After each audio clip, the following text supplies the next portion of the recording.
Indian economy के बारे में ये कहा जा रहा है कि अब हम लोग आ गए हैं थर्ड लार्जेस्ट इकॉनमी में। हम लोगों ने जापान को क्रॉस कर दिया है और इंडियन इकॉनमी जो हो गया है वो अपनी जीडीपी हो गई है 4 ट्रिलियन प्लस। 4 ट्रिलियन प्लस इतनी बड़ी इकॉनमी हो गई है। और जो कि आने वाले टाइम में जो टारगेट है इंडियन इकॉनमी का 2030 तक का टारगेट है जो एटलीस्ट 10 ट्रिलियन इकॉनमी। ठीक।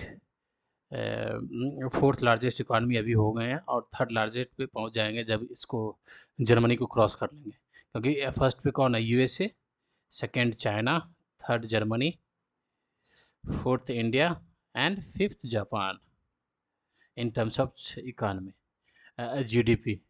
और कहा जा रहा है कि जो मतलब 2030 तक हम 10 ट्रिलियन की इकॉनमी पर पहुंच जाएंगे और बहुत कम टाइम में हम लोग जर्मनी को क्रॉस कर जाएंगे। ठीक है, अच्छी बात है। लेकिन यहाँ पे बहुत सारा पॉइंट जो मेजर पॉइंट है उसको देखने की ज़रूरत है।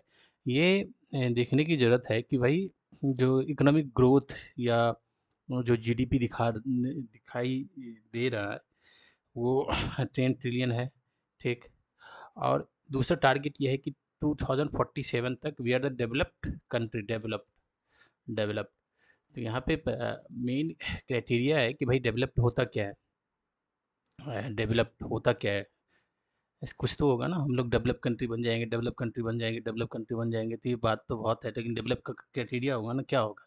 देखिए, डेवलप का बहुत सारे क्राइटेरिया है। जब इकोनॉमिक फ्रंट पे देखते हैं, इन्वायरमेंटल फ्रंट पे देखते हैं, हेल्थ फ्रंट पे देखते हैं, एजुकेशन में देखते हैं, मतलब अरे हर एक फ्रंट पे देखने के बाद पता चलता है जो मतलब किस किस सेक्टर में हमारा पोजीशन कैसा है, सिचुएशन कैसा है। जैसे कि मान लो infant mortality rate, child mortality rate, CMR, IMR ये सब यदि कम होता है तो वो एक डेवलप का इंडिकेशन है, वो एक डेवलप का साइन है कि इसका मतलब क्या होता है कि जो हमारा हेल्थ इंफ्रास्ट्रक्चर और अच्छा है, हमारे न्यूट्रिशन अच्छा है, फूड सिक्योरिटी काम अच्छा किया है, तो ये सब चीज़ डेवलप्ड का मतलब एक इंडिकेशन है। मान लीजिए कि हमारा मतलब जो इंफ्रास्ट्रक्चर है, यदि ट्रक का स्पीड बढ़ता है तो वो क्या हो गया? एक डेवलप का इंडिकेशन है। कैसे ट्रक का स्पीड कब कैसे बढ़ेगा? ट्रक का स्पीड बढ़ेगा जब आपके पास मतलब एक्सप्रेसवे होगा, हाईवे होगा। ठीक। और ट्रक की स्पीड बढ़ने से क्या होगा? लॉजिस्टिक कॉस्ट कम होगा। तो ये सब एक डेवलप का इंडिकेशन है। वो कभी हम डिटेल्स में और देखेंगे डेवलप का क्या है कंडीशन है। यदि आपका पॉल्यूशन का लेवल, एयर पॉल्यूशन कम होगा, वाटर पॉल्यूशन कम होगा, तो वो क्या है? डेवलप का इंडिकेशन है। ठीक। लेकिन इन जनरल माना जाता है जो पर कैपिटा इनकम के फॉर्म में देखा जाता है, PCA के फॉर्म में देखा जाता है। तो जनरली ये मान के चलिए जो मतलब डेवलप में एक 14,000 का एक डेटा है, 13,000 14,000 का डॉलर का एक डेटा है, जो मतलब इतना यदि इनकम्स होता है तो वो डेवलप के इंडिकेटर, डेवलप्ड के रैंक में कंट्री को इंक्लूड किया जाता है। ठीक। वैसे डेवलप नेशन का कोई पर्टिकुलर एक डेफिनेशन देखेंगे तो उसको नहीं कह सकते हैं। जैसे कि मान लो आप USA को डेवलप कंट्री मानते हैं, चलो डेवलप कंट्री, तो उसको किस सेंस में डेवलप देखा जाता है? भाई उसकी इकानमी स्ट्रांग है, उसका डिफेंस स्ट्रांग है। दो दो फ्रंट पे ही देखा जाता है। वर्ल्ड में उसकी हेजेमनी है, डोमिनेंस है, इस फ्रंट पे देखा जाता है। वहाँ का इंफ्रास्ट्रक्चर अच्छा है, मतलब अच्छे अच्छे शहर हैं, ब्यूटीनेस है वहाँ पे शहरों में, तो ये सब देखा जाता है। समझ गए?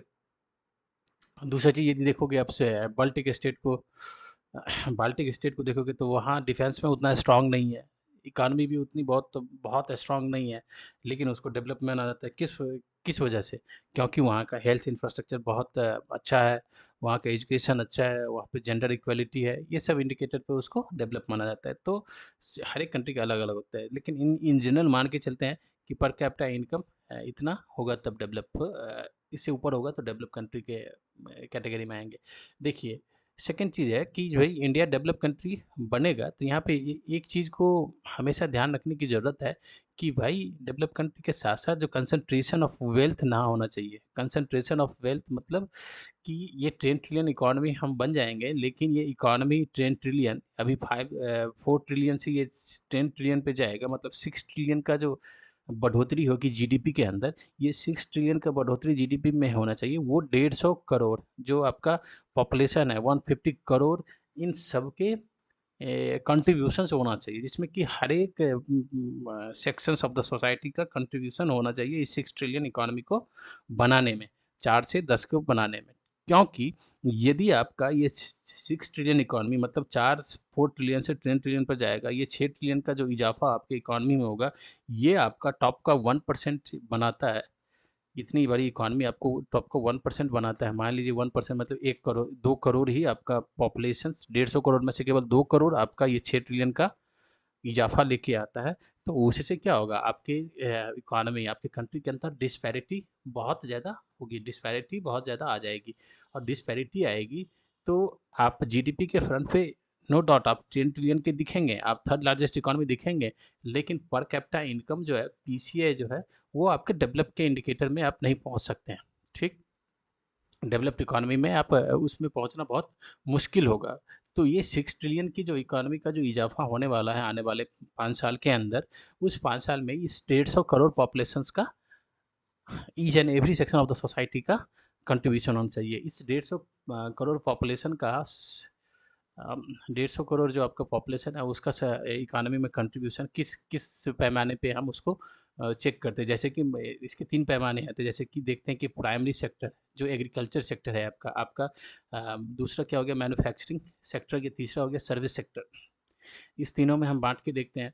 तो इसका देखते हैं जीडीपी में 60% रोल है जीडीपी में, इसका रोल कितना है 25% मान के चलिए, तो 85% हो गया, इसका 15% मतलब 15 से 18% मान के चलिए, ये 23% के लगभग है। ये जीडीपी के टर्म्स में है, जीडीपी के टर्म्स में। हाँ, एम्प्लॉयमेंट में देखेंगे तो एम्प्लॉयमेंट ये आपका कितना जनरेट करता है 45 से 50%, 50%। ये कितना करता है 15%, 15 से 20% मैक्सिमम हो गया। और ये सेकंड ये सेक्टर है तो आपको कितना करता है, रेस्ट आप जोड़िए 35% इसके थ्रू होता है। समझ गए? तो जो एक बहुत बड़ा लूप होल है वो लूप होल है कहाँ पे, आपका प्राइमरी सेक्टर के अंदर है, प्राइमरी सेक्टर के अंदर है। ठीक, दूसरा प्राइमरी सेक्टर जिसको बोलते हैं एग्रीकल्चर एंड एलाइड सेक्टर, जो एग्रीकल्चर एंड एलाइड सेक्टर है। ठीक, दिस ये है आपका इंडिया मतलब जो कहते हैं ना मतलब इकोनॉमिक डेटा, ये डेटा के थ्रू आप देख रहे हैं। देखिए सेकंड चीज़ है, आप इस फ्रंट पे देखेंगे यदि आपका 150 करोड़ पॉपुलेशन है इंडिया का, तो उसमें आपका रूरल अर्बन पॉपुलेशन कितना है, अर्बन अप्रॉक्स 30 to 35% के बीच में है। समझ गए? रूरल पॉपुलेशन कितना है, रूरल 65-70% आपका पॉपुलेशन अभी भी रूरल सोसाइटी में रहता है। समझ गए? उसके बाद देखिए इकानमी में देखेंगे, इकानमी में जीडीपी के टर्म्स में देखेंगे तो रूरल जो पॉपुलेशंस है उसका जो डिपेंडेंसी किस पे है, अप्रॉक्स 80% का डिपेंडेंसी किस पे है, एग्रीकल्चर पे है, एग्रीकल्चर पे है। ठीक, मतलब डिपेंडेंसी मतलब जॉब जो क्रिएशन मतलब उसकी जो इनकम आता है कहाँ से आता है, एग्रीकल्चर से ही आता है। तो एक ये बहुत बड़ा लूप होल है, इसको आपको प्लग करने की ज़रूरत है, प्लग करने की ज़रूरत है।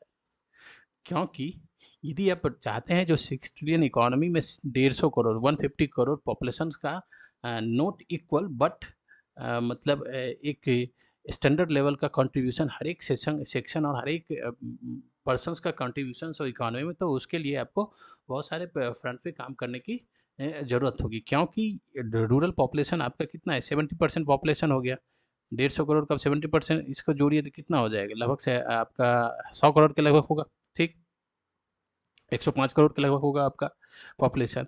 और जो 105 करोड़ आपका रहता है उसमें से सब 80% का 80% एग्रीकल्चर पे डिपेंडेंट है, तो 100 करोड़ का 80% कितना हो गया 80 करोड़ हो गया। मतलब 80 करोड़ पॉपुलेशन का डिपेंडेंसी इंडिया के अंदर किस पे है, एग्रीकल्चर पे है। ठीक, और उस 80 करोड़ का जीडीपी में कितना रोल है 15 से 20%, उस उस 80 करोड़ का जीडीपी में रोल कितना है 15% है। तो 4 ट्रिलियन का 15% कितना हो जाएगा, आप जोड़ के देखिएंगे। 15% मतलब 25% हो गया 1 ट्रिलियन, मतलब less than 1 trillion, less than 1 trillion dollar हो गया। तो मतलब 80 करोड़ का कंट्रीब्यूशन 1 ट्रिलियन डॉलर से भी कम है जीडीपी के अंदर। बाकी कितना हो गया आपका 8 2 5 2 70 70%, 70 करोड़ जो पॉपुलेशन है उसका कितना 3 ट्रिलियन से ऊपर उसका कंट्रीब्यूशन है। ये क्या हो गया, एक ये मिसमैच हुआ, मतलब तो ये एक पॉलिसी लेवल का मिसमैच हुआ। इसके लिए गवर्नमेंट बहुत सारे सेक्टर पे काम कर रहा है, लेकिन और सारे सेक्टर पे काम करने की ज़रूरत है। तो सबसे पहले जो आपका जो प्राइमरी सेक्टर है, उसको उसको क्या करना है, स्ट्रीमलाइन करना है और उसको बेटर बनाना है। प्राइमरी एंड एग्रीकल्चर, जिसको बोलते हैं एग्री एंड एलाइड सेक्टर, इसको बेटर करना है। मतलब इसमें जो आपका 15 से 18% इसका जीडीपी है और 45% एम्प्लॉयमेंट का सोर्स है। 15 से 18% जीडीपी और 45% एम्प्लॉयमेंट का सोर्स है। तो इसको क्या करना है कि इसको, ये तो अब जीडीपी में इसका कंट्रीब्यूशन को बढ़ाइए, 15 से 18% है, तो इसको आप बढ़ा के लेके चलिए, एटलीस्ट 30% तक लेके चलिए, या तो आपको 45% जो एम्प्लॉयमेंट का सोर्स है उसको आप कम कीजिए। तो इसको उठा के आप सेकेंडरी सेक्टर में या टर्सरी सेक्टर में डाल सकते हैं।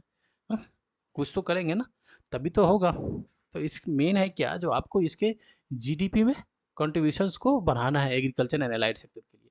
तो आज हम उसी को डिस्कस करने की कोशिश करेंगे। तो भाई कैसे होना चाहिए, देखिए, अब यदि हम देखेंगे एग्रीकल्चर एंड एलाइड सेक्टर में क्या क्या कर सकते हैं। देखिए, अभी हम उस पे नहीं फोकस करेंगे जो भाई कितने मतलब सारे ऑप्शंस है एग्रीकल्चर एंड एलाइड सेक्टर को उसको बेटर करने के लिए, और जिससे per capita income rural India के अंदर बढ़ेगा, जो कि आप डेवलप कंट्री के कैटेगरी में आने वाले टाइम में पहुंचेंगे। तो हम उसके हर एक सेक्टर पे हम अभी नहीं फोकस करेंगे। 3-4 सेक्टर में हम देखते हैं, उसको हम बाद में कभी देखेंगे। लेकिन अभी जो 3-4 सेक्टर, जैसे कि आप देखिए किस में कर सकते हैं, जैसे कि हॉर्टिकल्चर, हॉर्टिकल्चर है, उसको आप इसके कंट्रीब्यूशन को आप एग्री एंड एलाइड सेक्टर में बढ़ा सकते हैं, तो उससे जीडीपी बढ़ेगा। हॉर्टिकल्चर का सेकंड सेक्टर क्या, फार्मिंग जो आपका होता है, उस फार्मिंग को आप मिक्स्ड फार्मिंग कर सकते हैं।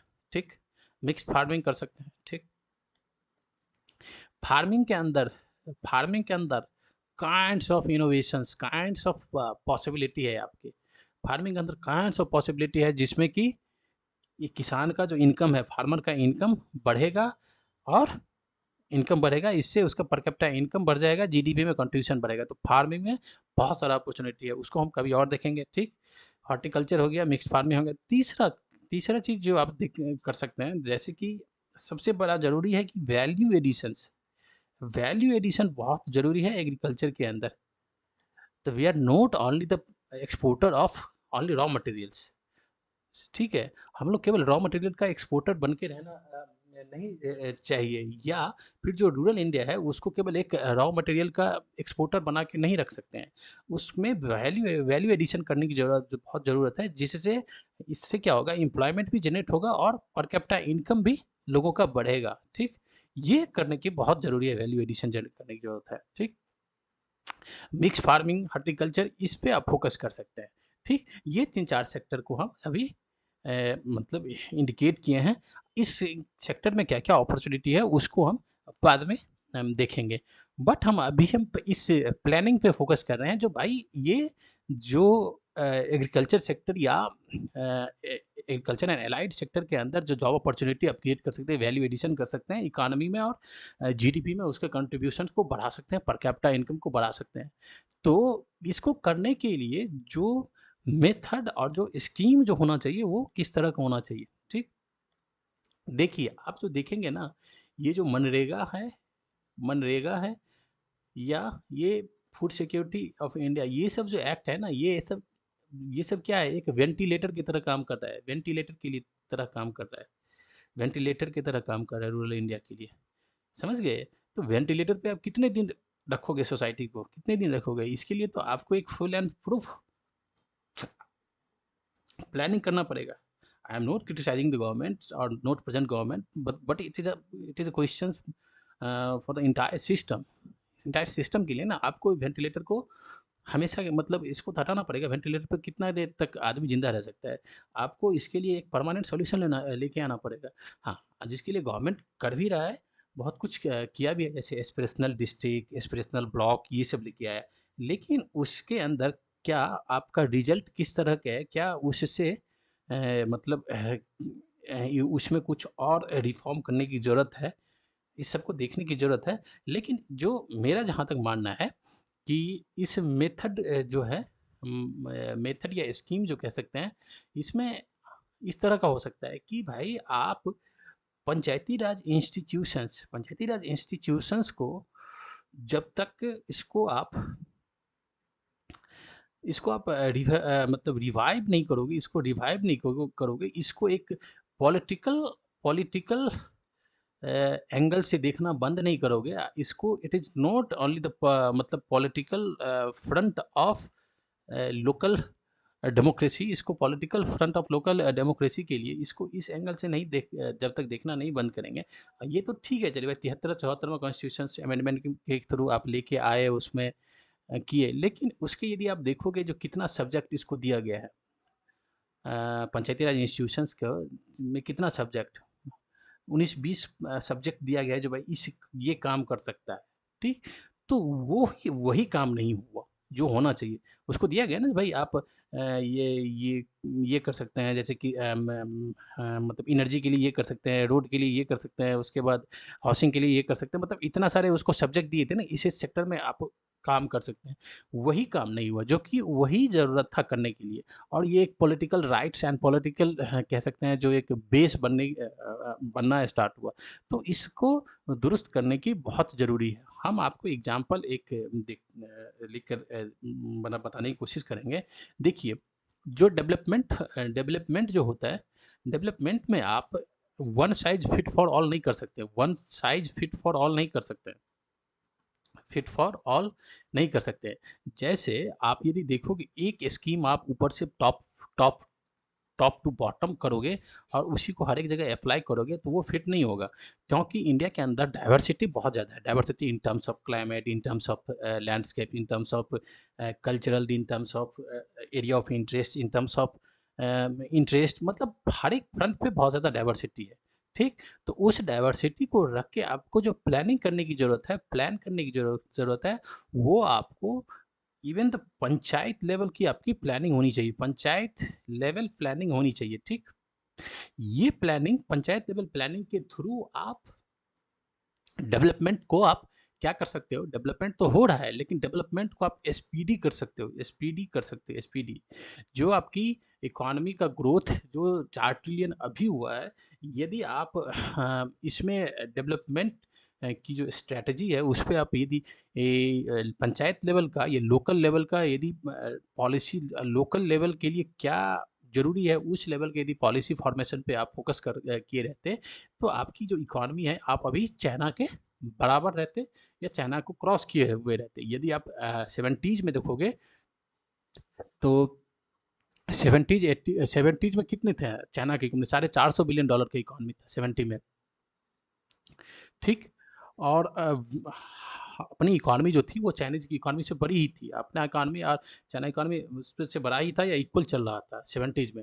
80-90s में आते-आते फिर वो चाइना धीरे-धीरे क्रॉस करना स्टार्ट किया। तो वो तो एक जियोपॉलिटिक्स का इंटरेस्ट है, क्वेश्चन है जिसमें कि अमेरिकन का पूरा हाथ है, वो चीज़ है। लेकिन हम उसके लिए उसको ब्लेम नहीं कर सकते। हम अपने आप को भी देख सकते हैं जो हमारी जो पॉलिसी किस तरह का रहा है। देखिए, अब पंचायत लेवल के बारे में इसीलिए ये कह रहे हैं कि देखिए, हर एक जो एक पंचायत है, जो एक डेवलपमेंट का स्ट्रैटेजी होना चाहिए, एक जो पंचायत है उसके अंदर भाई रिसोर्स अलग होगा, ठीक? वहाँ की अपॉर्चुनिटी अलग होगी,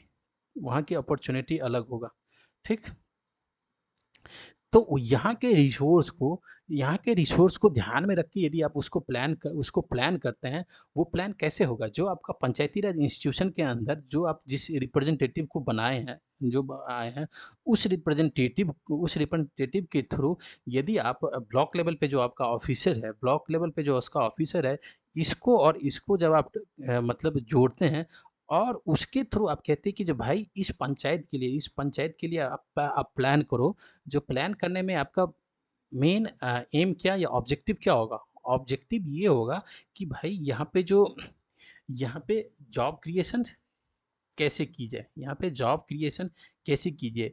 इसके थ्रू पंचायत का जीडीपी में क्या रोल है और इसको कैसे बढ़ाया जाए? जीडीपी में इसके रोल को कैसे बढ़ाया जाए, ठीक? यहाँ की यहाँ पे रिसोर्स किस तरह का है, ठीक?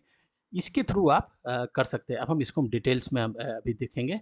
जैसे मान लीजिए ये पंचायत हो गया, तो यहाँ का जो पीआरआई है, जो पंचायती राज इंस्टीट्यूशन का जो पीआरपी है, रिप्रेजेंटेटिव पीआरआर, पंचायती राज इंस्टीट्यूशन का जो रिप्रेजेंटेटिव है, वो यदि ब्लॉक लेवल पे जो उसका ऑफिसर ब्लॉक लेवल का जो ऑफिसर है, बीएलओ है, ब्लॉक लेवल ऑफिसर है, उसको और इसको आप बीच में जोड़ सकते हैं। इसके थ्रू वो प्लान कर सकते हैं, जैसे कि ये यहाँ के डेटा लेके जाएगा, इस पंचायत का डेटा लेके जाएगा, जो भाई हमारे पास क्या अवेलेबल है। हमारे पास सबसे पहले लेबर है, क्योंकि इंडिया में क्या कहते हैं, डेमोग्राफिक डिविडेंट है। तो क्या बोलेगा, हमारे पास लेबर है, लेबर में मतलब लेबर है, उसमें दिखाएगा जो भाई हमारे पास जो लेबर है उसमें दिखाएगा स्किल्ड। भाई स्किल्ड में कह सकता है जो भाई अब 1 2 3 मतलब 3, ठीक।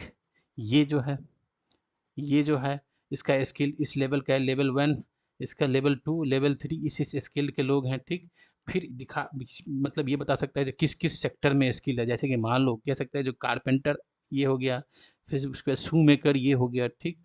कुम्हार ये हो गया, ठीक। इलेक्ट्रीशियन ये हो गया, ठीक। प्लम्बर ये हो सकता है, ये हो गया, ठीक।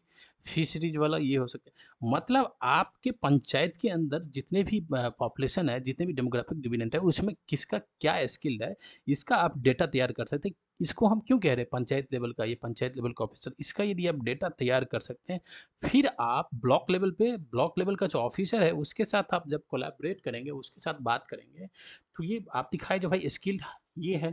फिर आप दिखा सकते हैं जो हमारे यहाँ का मार्केट कितना है, लोकल लेवल का मार्केट क्या है वो दिखा सकते हैं, ठीक। उसके बाद आप दिखाएंगे रिसोर्स या अपॉर्चुनिटी क्या है आपके यहाँ। देखिए जैसे कि मान लें अपॉर्चुनिटी आपको बता रहे हैं, जैसे कि मान लें कोई आपके मतलब पंचायत में कोई वाटर बॉडीज है, तो आप दिखा सकते हैं कि भाई ये वाटर बॉडीज है और इसका मिसयूज हो रहा है, मतलब इसका कोई यूज नहीं हो रहा है, रिसोर्स का यूज नहीं हो रहा है, तो आप ये इंडिकेट कर सकते हैं हमारे पास ये रिसोर्सेज हैं। फिर सेकंड चीज़ आप ये इंडिकेट कर सकते हैं जो भाई एग्रीकल्चर का प्रोडक्ट हमारे यहाँ ये ABCD 4 प्रोडक्ट हमारे यहाँ एग्रीकल्चर का अभी है, मतलब यहाँ पे प्रोड्यूस हो रहा है, जैसे मान लीजिए गेहूँ हो रहा है, चावल हो रहा है, मक्का हो रहा है, या फिर क्या हो रहा है, गन्ना हो रहा है, ये आप बता सकते हैं। तो आप जब अपने यहाँ का जो इसके आपके पास लेबर फोर्स क्या है, आपके पास रिसोर्स क्या है, ये चीज़ जब आप उसको बता रहे हैं, तब जाके आप यहाँ से फिर यहाँ से प्लान किया जाएगा जो भाई यहाँ पे हम किस तरह का जॉब क्रिएशन करें, किस तरह का स्मॉल स्केल का यूनिट यहाँ पे लगाए, जिससे इस एरिया का डेवलपमेंट होगा, development in terms of economic development, in terms of job creation, in terms of per capita income upliftment, इसके थ्रू आप कर सकते हैं। देखिए समझ गए। तो यहाँ पे क्या ज़रूरी है, यहाँ पे जो ज़रूरी है, अब देखिए ज़रूरी क्या है वो हम बाद में देखते हैं, जो पंचायती राज इंस्टीट्यूशंस को कैसे आप अपलिफ्ट कर सकते हैं इस डायरेक्शन में, और ब्लॉक लेवल ऑफिसर जो है, बीएलओ है जो है, क्या उसके पास इतनी नॉलेज है, क्या उसका कैपेबिलिटी इस लेवल का है जो वो अंडरस्टैंड करे वहाँ की अपॉर्चुनिटी को समझे, फिर उसको प्लान करे जो भाई क्या वहाँ पे लोकल लेवल पे हम किसको हम प्रमोट कर सकते हैं, ठीक। इस लेवल का उसके अंदर स्किल्ड है, ठीक। इस लेवल का पंचायती राज इंस्टीट्यूशंस का जो जिसको आपने मतलब वो किए हैं, क्या कह सकते हैं, चुने हैं, उसके पास इस तरह की मतलब माइंडसेट है, क्या उस तरह का माइंडसेट को आप डेवलप किए हैं, या क्या इस तरह का टास्क उसको दिए हैं जो भाई तुम यदि यहाँ का यदि रिप्रेजेंटेटिव हो तो तुमको ये काम करना पड़ेगा, फ्रॉम द फर्स्ट डे से तुम्हें ये काम करना पड़ेगा, फिर तुम ब्लॉक लेवल के ऑफिसर पे जाओगे, फिर उसके बाद तुम काम स्टार्ट करोगे, ठीक। देखिए, अब ये अपनी यहाँ की अपॉर्च्युनिटी जाके बताया, इसके पास आ गया। देखिए, अब देखिए जो कोई भी प्रोडक्शन यूनिट आप इकोनॉमिक में देखते हैं, तो प्रोडक्शन यूनिट स्टार्ट करने के लिए क्या-क्या चीज़ की ज़रूरत होती है? सबसे पहले ज़रूरत पड़ती है लैंड का, दूसरे पीस पे लेबर का, लैंड, लेबर, तीसरा होता है कैपिटल, चौथा होता है एंटरप्रेन्योरशिप, पाँचवाँ हो गया आपका टेक्नोलॉजी। अब देखिए लैंड, तो रूरल एरिया के अंदर लैंड का मिलना बहुत बड़ी प्रॉब्लम नहीं होता है, लैंड मिल सकता है। आप जैसे कम्युनिटी सेंटर होता है ना, कम्युनिटी रिसोर्सेज जो होता है, कम्युनिटी रिसोर्सेज होता है, वो एक तरह से लैंड हो गया, ठीक। लेबर आपके पास है ही, ठीक, लेबर आपके पास है ही। बात है यहाँ पे कैपिटल का, तो ये कैपिटल का अरेंजमेंट कौन करेगा, ब्लॉक लेवल ऑफिसर्स और पंचायती राज इंस्टीट्यूशन का जो वो जो रिप्रेजेंटेटिव गया है, ये दोनों मिलकर कैपिटल का अरेंजमेंट करेगा, ठीक। एंटरप्रेन्योरशिप, ठीक, एंटरप्रेन्योरशिप के देखेंगे बाद में। मेन यहाँ पे आता है टेक्नोलॉजी। टेक्नोलॉजी, अब ये टेक्नोलॉजी लेवल पे काम करने की ज़रूरत है। अब देखिए, हम टेक्नोलॉजी पे हम बाद में देखते हैं, बात करते हैं। अभी देखिए, लेबर में जहाँ पे बात करते हैं, तो लेबर में तो फिर जो भाई आपके यहाँ पे अपॉर्चुनिटी या रिसोर्स है उसको देख लिए। उसके बाद यदि लेबर में आपको लगेगा कहीं भी इसको अप स्किल्ड करने की ज़रूरत है, अप स्किल्ड करने की ज़रूरत है, तो उसको अप स्किल्ड करवा सकते हैं, ठीक। 15 डेज, 20 डेज, 30 डेज का ट्रेनिंग के थ्रू आप स्किल करवा सकते हैं। इसके लिए आप किसके, आप डिस्ट्रिक्ट डिस्ट्रिक्ट जोन डिस्ट्रिक्ट का जो हेड है उसके थ्रू आप कोलैबोरेट करके। मेन क्या है, इस तरह का एक कल्चरल रिवोल्यूशंस एक लाने की ज़रूरत है, जो भाई इस तरह से डेवलपमेंट को हम आगे ले जा सकते, तभी आपका इकोनॉमिक ग्रोथ जो है। अभी चलो ठीक है, आपने 4 ट्रिलियन का इकोनॉमी क्रॉस किया है, ठीक है, आने वाले टाइम में आप 10 ट्रिलियन जाएंगे, 20 ट्रिलियन जाएंगे, हम अमेरिकन को क्रॉस कर जाएंगे, हम चाइनीज को क्रॉस कर जाएंगे, ठीक है, अच्छी बात है, कर जाएंगे। लेकिन इसके थ्रू जब करेंगे तब ये होगा, डिस्ट्रीब्यूशन ऑफ द वेल्थ होगा, कंसंट्रेशन ऑफ वेल्थ नहीं होगा। तब आपके जो कॉन्स्टिट्यूशन का जो आर्टिकल्स 14 है वो, उसकी जो मतलब इथॉस है, उसका जो ऑब्जेक्टिव है वो फुलफिल होगा। आप स्किल कर सकते हैं इसको, ठीक। क्योंकि जिस तरह का टेक्नोलॉजी डेवलपमेंट हो रहा है, तो इस टेक्नोलॉजी को रन करने के लिए इसको अप स्किल करना बहुत ज़रूरी है, ठीक। वो आप स्किल कर सकते हैं। कैपिटल के लिए तो कोई दिक्कत नहीं है, कैपिटल तो गवर्नमेंट के बहुत सारे कैपिटल स्कीम आता है, उसके थ्रू आप कैपिटल दिलवा सकते हैं, बैंक के थ्रू कैपिटल मिल गया, लैंड मिला, लेबर मिला, कैपिटल हो गया। अब देखिए, स्किल भी देखें, स्किल भी देख लिए। देखिए, स्किल में आप बोलेंगे कि भाई हम ये कोई यूनिट स्टार्ट करें तो उसको बस देखो, स्किल के लिए 3 फ्रंट पे काम करने की ज़रूरत है। स्किल पे एक होता है इमीडिएट, आपको क्या स्किल करवाना है, इमीडिएट होता है। एक होता है लॉन्ग टर्म के लिए होता है, एक होता है लॉन्ग टर्म के लिए होता है। एक हाँ, एक होता है आपका जो आपका कंटिन्यूअस चलता रहता है, कंटिन्यूअस चलता रहता है, ठीक। ठीक, ये कंटिन्यूअस वाले जो कहते हैं उसको हम एजुकेशन के साथ जोड़ सकते हैं, एजुकेशन के साथ जोड़ सकते हैं, ठीक। जो एजुकेशन का करिकुलम है, यहाँ पे एक चीज़ की ज़रूरत देखने की ज़रूरत है। जो टेक्नोलॉजी के फ्रंट पे हम बात कर रहे थे, जब तक इस टेक्नोलॉजी को आप एजुकेशन से, आप अपने एजुकेशन से जब तक आप जोड़ोगे नहीं, तब तक इस सेक्टर में आप आगे नहीं बढ़ सकते। देखो, टेक्नोलॉजी एक होता है हाईटेक होता है, हाईटेक टेक्नोलॉजी, दूसरा होता है बेसिक टेक्नोलॉजी। जो बेसिक टेक्नोलॉजी है, आप ये बेसिक टेक्नोलॉजी के लिए ना आपको एजुकेशन के साथ जो आपका स्कूल है, स्कूल एजुकेशन हो गया, ठीक। फिर उसके बाद जो आपका तालुका हो गया, या आपका डिस्ट्रिक्ट एजुकेशन हो गया, ठीक। ये तीन तीन सेंटर तो है ना आपके। इस तीन सेंटर के थ्रू आपको इसको क्या करना पड़ेगा, जोड़ना पड़ेगा। हाईटेक के लिए आपका क्या है, बड़ा बड़ा यूनिवर्सिटी है, उसके थ्रू हाईटेक में जा सकते, जैसे क्वांटम कंप्यूटिंग हो गया, क्रिप्टो हो गया, ब्लॉकचेन टेक्नोलॉजी हो गया, या आर्टिफिशियल इंटेलिजेंस हो गया, या मशीन लर्निंग, या इस सब में आप हाईटेक टेक्नोलॉजी होता है। तो इसके लिए आप यूनिवर्सिटी लेवल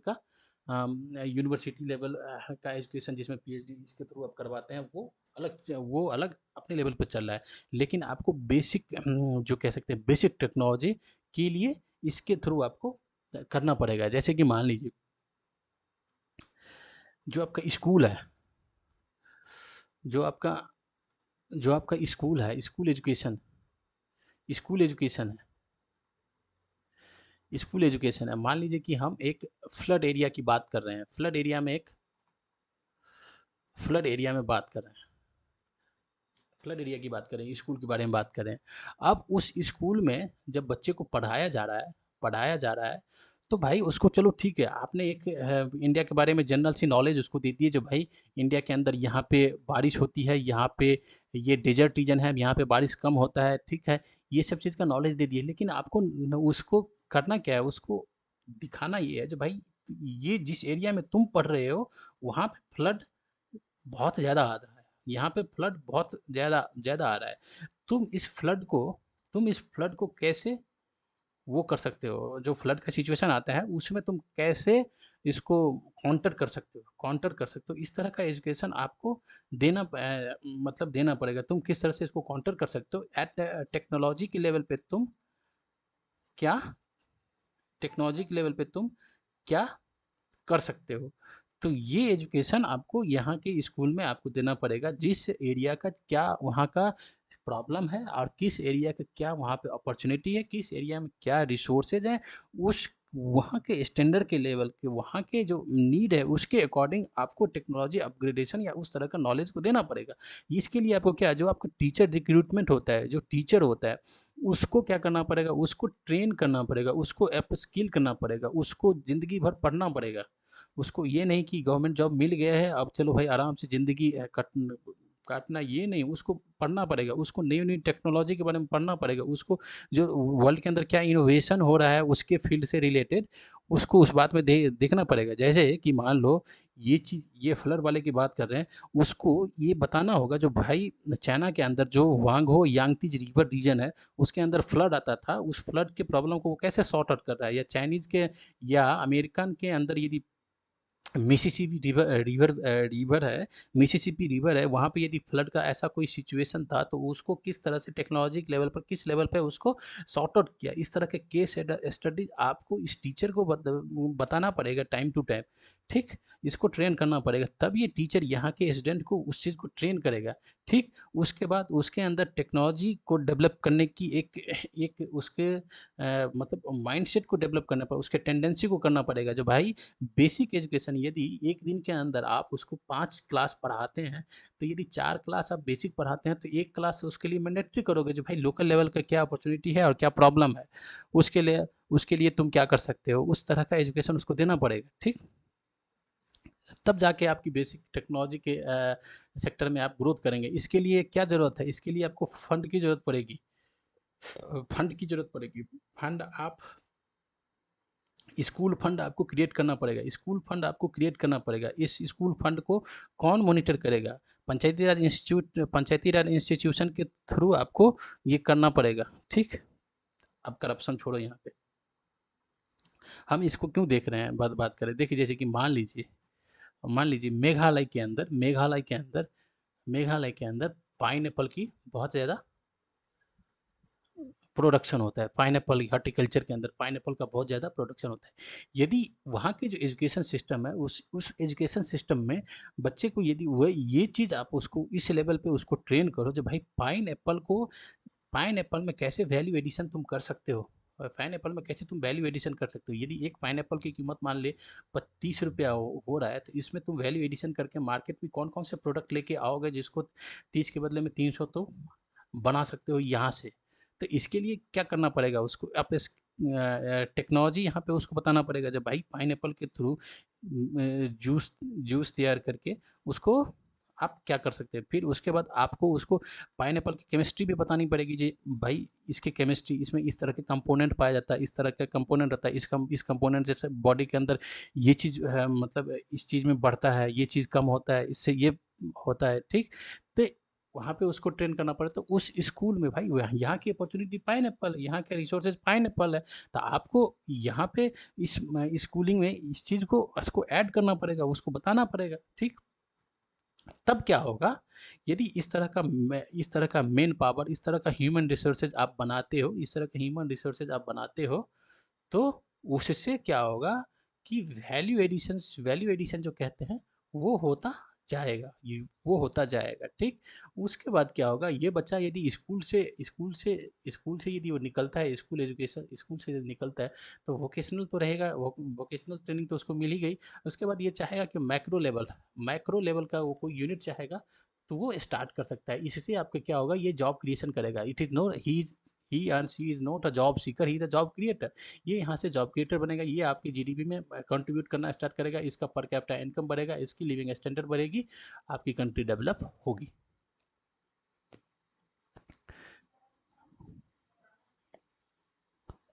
समझ गए?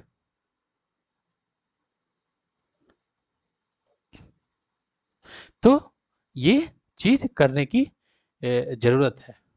तो हम अभी यहाँ पे ये इसको यहीं पे रोकते हैं, और जो नेक्स्ट होगा उसमें हम इसको और डिटेल से डिस्कस करेंगे, और अलग-अलग सेक्टर को डिस्कस करेंगे, क्या-क्या अपॉर्च्युनिटी है, हॉर्टिकल्चर में क्या कर सकते हैं, एग्रीकल्चर के अंदर क्या कर सकते हैं, फार्मिंग में क्या-क्या अपॉर्च्युनिटी है, और किस तरह का आप जब तक एजुकेशंस को और एजुकेशन को इंडस्ट्री को जब अलाइन नहीं करोगे, एक लाइन में लेके नहीं आओगे, और व्हाट इज़ मतलब आपकी अभी प्रेज़ेंट में क्या नीड है, वो आप नहीं करोगे। जैसे कि हम ब्लॉक लेवल और पंचायती राज इंस्टीट्यूशंस को बता रहे थे, पंचायती राज इंस्टीट्यूशंस को और ब्लॉक लेवल के बीच में बोला था इसको कोलैब करके आप करेंगे। देखिए ब्लॉक लेवल का जो ऑफिसर होगा उसको भी आपकी देखना पड़ेगा, आपको देखना पड़ेगा इसको भी अप स्किल या इसको भी वो करने की ज़रूरत होगी जो भाई ये काम का है कि नहीं है, ये प्लान कर सकता है कि नहीं कर सकता है, वहाँ के डेवलपमेंट के लिए कर सकता है कि नहीं कर सकता। इसको भी आपको देखना पड़ेगा, ठीक। हाँ, तो यहाँ पे हम देख लिए। अब हम नेक्स्ट में जब आपको हम देखेंगे तब हम बताएँगे किस तरह से यहाँ से आप कोऑपरेटिव कोऑपरेटिव सोसाइटी को डेवलप कर सकते हैं, सेल्फ हेल्प ग्रुप को डेवलप कर सकते हैं और प्रोडक्शन की लाइन में आप बढ़ा सकते हैं। इसमें जो पंचायती राज इंस्टीट्यूशन को आप नेग्लेक्ट करते चले जाते हैं वो उसको बहुत जोड़ने की ज़रूरत है और उसमें बहुत सारा रिफ़ॉर्म करने की ज़रूरत है, जिसके थ्रू आपका लोकल लेवल से आपका स्टार्ट होगा। देखो भाई, आप यदि पंचायत लेवल पर जब स्टार्ट करते हैं ना, तो इसमें आपको असेसमेंट करना बहुत ईज़ी होगा, असेसमेंट करना बहुत ईज़ी होगा। यदि किसी आप विलेज लेवल का या मतलब डिस्ट्रिक्ट लेवल का या ब्लॉक लेवल पे आप यदि करते हैं ना, तो उसका असेसमेंट करना आप सीधा देखेंगे जो ब्लॉक का कितना ₹1000 का आपका जीडीपी में कंट्रीब्यूट हो गया 1 हफ्ते के अंदर। लेकिन ब्लॉक के अंदर तो बहुत सारा पंचायत है। मान लीजिए 10 पंचायत 20 पंचायत हो गया एक ब्लॉक के अंदर। अब भी तो फिर एक पंचायत आपका कर देगा और 1000 का कंट्रीब्यूशन अब 19 नहीं करेगा, तो ये फिर डिस्पैरिटी आएगी। नहीं, आपकी जो डेवलपमेंट या जीडीपी को बढ़ाना है, तो ये चीज़ बहुत ध्यान में रखने की ज़रूरत है। जो आपका हर एक सेक्शन और 150 करोड़ पॉपुलेशन है, उसका कंट्रीब्यूशंस इसके अंदर होने की ज़रूरत है। इसीलिए पंचायत लेवल का आपके डेवलपमेंट प्लानिंग करने की ये ज़रूरत है। ठीक है, अब हम यदि नेक्स्ट नेक्स्ट देखेंगे तो इसमें बहुत कुछ और आप कर सकते हैं। हम उस पे डिस्कस करेंगे और बहुत सारे एग्जांपल भी लेके आए, मतलब आपको दिखाने की कोशिश करेंगे वर्ल्ड लेवल के अंदर। जैसे ज़िम्बाब्वे में मक्का में किस तरह से उसने वहाँ पे ड्रॉट का प्रॉब्लम था, तो कैसे कि अमेज़न के अंदर जो माइग्रेटरी आया तो वो किस तरह से उसमें इनोवेशन लेके आया। या फिर हम अपने इंडिया के अंदर देखेंगे जिसको कि ये जो ज्वार बाजरे के अंदर किस तरह से उसको वैल्यू एडिशन करके कितना बड़ा उसको मार्केटाइजेशंस किया। या फिर आपको हम बताएँगे जो मतलब मिक्स फार्मिंग के थ्रू आंध्र प्रदेश में बहुत सारा ऐसा एग्जांपल है जिसमें मिक्स फार्मिंग के थ्रू अपनी इनकम को कैसे मतलब द 5 4 टाइम्स 5 टाइम्स उसको बढ़ा लिया without without any external support इसके थ्रू। उसके बाद हम आपको कर्नाटक के बारे में 2 एग्जांपल आपको दिखाएँगे जो वैसे कैसे पिग से मतलब पिग फार्मिंग के थ्रू उसके थ्रू उसने अपनी इनकम को बढ़ाया। तो मतलब उस सब चीज़ के हम केस स्टडी को दिखाने की कोशिश करेंगे। अब फिर हम देखेंगे जो भाई क्या-क्या अपॉर्च्युनिटी है इस सेक्टर में। ठीक है? Thank you for watching it.